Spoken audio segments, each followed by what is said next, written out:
Thank you very much. When you were last here, Chancellor, it was shortly after your predecessor's catastrophic intervention in economic policy, and you were notably humble about the effects that had had.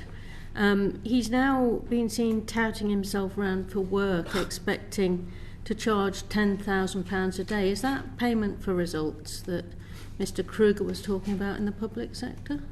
I'm not going to comment on that issue because it's not relevant to my brief. What I will say is that he has said that he supports the measures I took in the budget. He thinks they were the right thing to do, and he also said that you can't pretend that the things that happened around the mini-budget didn't happen. And so I think he recognises some of the things that you and I talked about the last time we had an exchange on the mini-budget.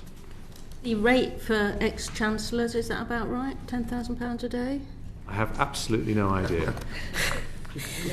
I hope never to find out, by the way, because I'm hoping to be Chancellor for a very long time. Trying to avoid that for a few years yet, but there are those of us that will try to stymie your plans. The amount of money you're giving this year to try and meet the problem that nurseries have in funding the existing free childcare places is only 240 million, when the Women's Budget Group think that you need to spend 1.8 billion, and that well-known Trotskyist organisation, the CBI, think you need to spend 1.6 billion. So how are you boosting that interest that the industry, the nursery providers, if you are not giving them the money to actually meet the places that now exist?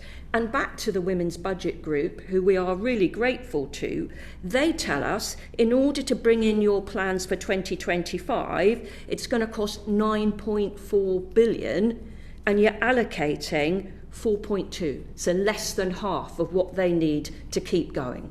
Okay, so now we're going to do this to Ronnie's sketch thing where I answer the question you asked me before, which you didn't allow me to answer, and then I will answer that question because you asked about... Sorry, Chancellor, but you're at a select committee and I get to ask the questions as a member. But you need to allow me to answer them. And you talked about 2-year-old Noah.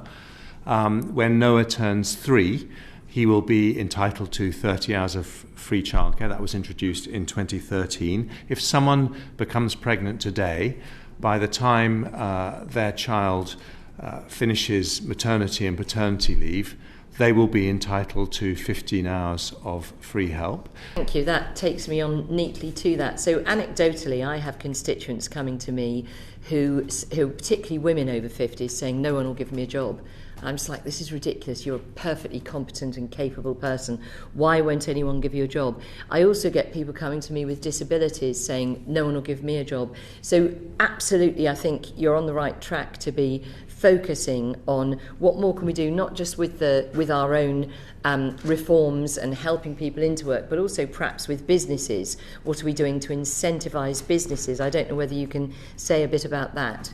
Absolutely. And yes, I think that we need a change in attitudes amongst some businesses, although there are other businesses that are very enlightened in this respect.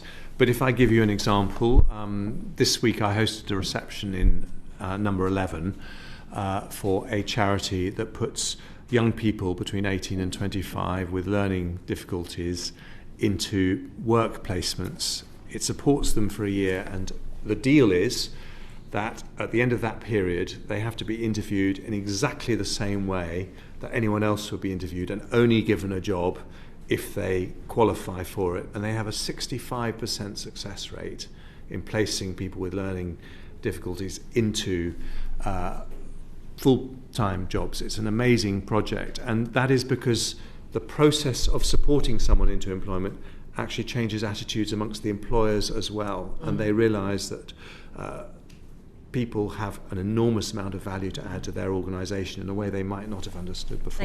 Thank you. Changing the subject completely, do you accept that giving families better support from pregnancy through to 2 will lead to a more economically productive but also a happier society in the long run? Would you accept that as a thesis? Yes. Thank you. So what will your childcare policies do for those families where one parent wants to care for their own preschool children?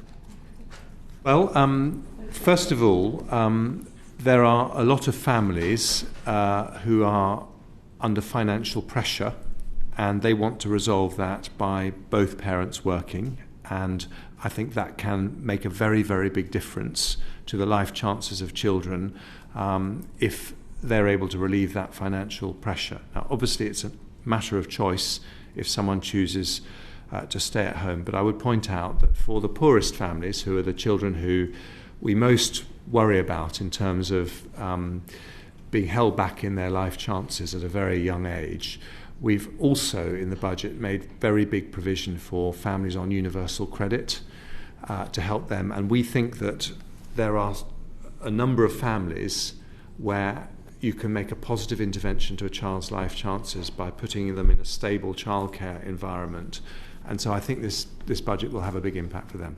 The OBR conceded that the British families are now facing a 2-year-long 6% squeeze on living standards, which is expected to be lower in 2026 than 2019.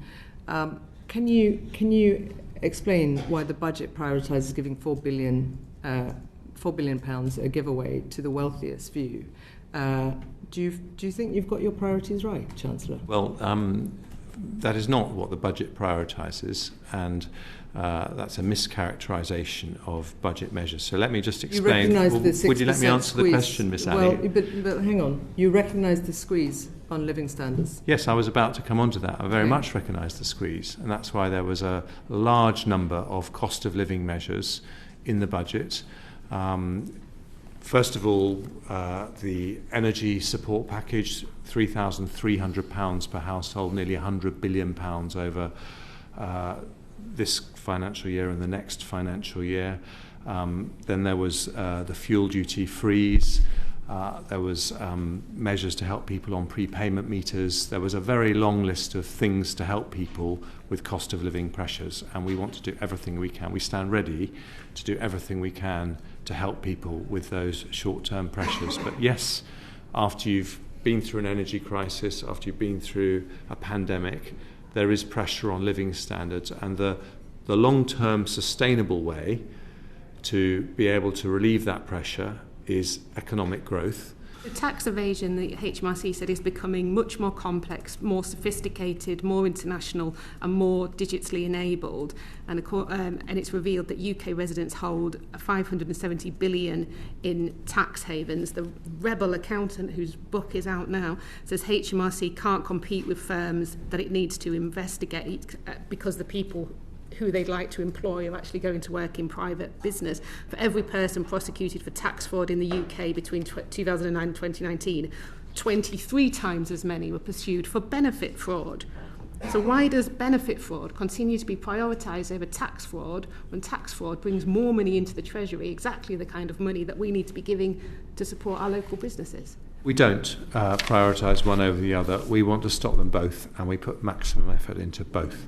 Why is one invested? Why is one receiving more money than the other one when tax fraud compliance money brings in more money to the Treasury? It doesn't make sense. Well, we put in the money that we think is necessary to do the job, and it's sometimes a different amount of money required for different jobs, but they are both equal priorities. We are against all fraud, all tax evasion, and will continue to work very hard to reduce the tax gap. As you know, HMRC said that for every pound you invest in tax fraud, you get, was it 16 or 18 pounds back, and then when you invest in benefit fraud, you get 6 times as much back. It seems illogical at a time when the government is desperate for money, when small businesses are desperate for money, that we are not maximising making people pay the money that they owe. The Health Secretary has said that the deal with nurses, paramedics and others, obviously not doctors yet because that hasn't been decided, he said it's going to be fully funded, and those workers are voting on it even as we speak as to whether to accept it.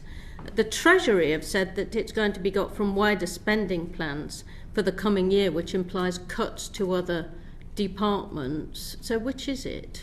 Well, I haven't seen the words that you ascribe to the Health Secretary. So let me tell you the government position. The government position is, as with all pay settlements, that departments fund pay settlements from the money they receive in a spending review, but in exceptional circumstances there can be a discussion with the Treasury as to any additional help. And this is a different situation because inflation was so much higher than expected, and therefore the pay settlements have ended up being higher than expected. But there is a discussion with departments as to how much help comes from the centre, and we haven't had that discussion yet.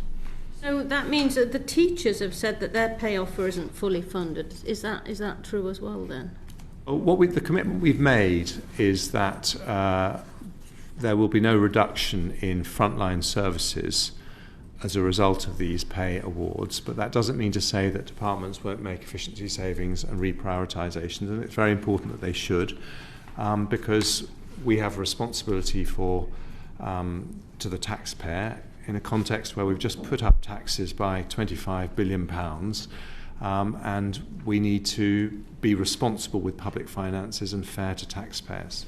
But I'm also talking about how you can be responsible and fair to public sector workers who've had huge real terms pay cuts, even though they're the ones that got us through the pandemic in a lot of the key services. So there is some balance there, isn't there, Chancellor? Well, that's exactly why in the autumn statement we announced, I think, the biggest ever cost of living support package, averaging this year and last £3,300 per household, targeted at the people on lowest pay, a package of support that amounts to nearly £100 billion. It's a huge amount of help, so we are doing everything we can to help people through cost of living pressures. But perhaps I should just bring in... No, you can stay with me if you wish, but I was going to give you a bit of expert... with all due respect, I have a great deal of respect for your experts, and indeed worked with some of them when I was in here, but I think it's right that you're here to answer questions. So as everyone is voting on these pay offers that are going on now, your message to them is they are not fully funded.